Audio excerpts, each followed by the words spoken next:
Hi guys, நான் ஒரு CSC student. Implant training பண்ணலான்னு இருந்தப்போ தான் எனக்கு காஸ்டியூம் ஃபிட்டிங்கை பற்றி தெரிஞ்சது. ஸோ அதனால் காஸ்டியூம் ஃபிட்டிங்கில் இப்போ கரண்ட்டாக inplant training for CSC students ethical hacking இதை பண்ணிட்டுருக்கேன். அண்ட் இவங்ககிட்ட இது மட்டும் இல்லாமல் என்னென்ன இம்ப்ளான்ட் ட்ரைனிங் அவைலபிளாக இருக்குதுன்னு பார்த்தீங்கன்னா, machine learning, web designing, IoT, block chain, networking, PHP, websites development, mobile app. So இந்த மாதிரி எக்கச்சக்கமான வெப்சைட்ஸ் அண்டு அப்ளிகேஷன்ஸ் பில்ட் பண்ணுறது இம்ப்ளான்ட் ட்ரைனிங்ஸ் நிறையா அவைலபிளாக இருக்குது ஃபார் காலேஜ் ஸ்டூடெண்ட்ஸ். ஸோ யாருக்காவது இன்ட்ரெஸ்ட் இருந்துச்சுன்னா நான் இவங்களோட டீட்டெயில்ஸ் டிஸ்கிரிப்ஷனில் தர வியூ பண்ணி பாருங்கள்.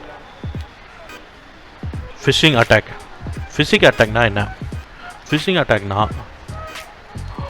ஒரு பர்சன் நம்மளுக்கு இமெயில் மூலிமா இல்லை டெக்ஸ்ட் மெசேஜ் மூலிமா இல்லை வெப்சைட் மூலிமா ஒரு கம்யூனிகேட் பண்ணுறாங்க. அந்த கம்யூனிகேஷனில் நம்ம தெரியாத லிங்கை கிளிக் பண்ணுறோம், இல்லை ஏதாவது டீட்டெயில்ஸ் ஃபில் பண்ணுறோம்.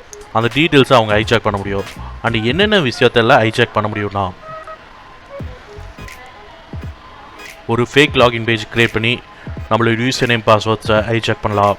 அண்ட் கேமரா அட்டாக் மூலிமா நம்மளோட கேமராவை ஹைஜாக் பண்ணலாம். அண்ட் மைக்ரோஃபோன் அட்டாக் மூலிமா முடியாதான்னு கேட்டால், நீங்கள் ஒரு வீடியோ லிங்கை கிளிக் பண்ணுறீங்க.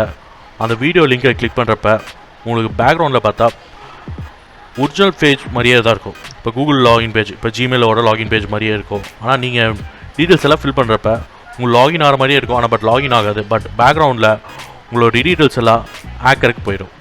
அதே மாதிரி தான் கேமரா அட்டாக். இந்த கேமரா அட்டாக் நம்ம எதாவது தெரியாத லிங்க்கு, மீன்ஸ் இப்போ மூவிஸ் லிங்க்கு, வெப்சைட்ஸில் இல்லை நம்மளுக்கு வர லிங்க்கு ஏதாவது கிளிக் பண்ணுறப்ப அந்த லிங்க் மூலிமா நம்மளோட கேமரா ஆக்சஸும் அவங்ககிட்ட இருக்கும்.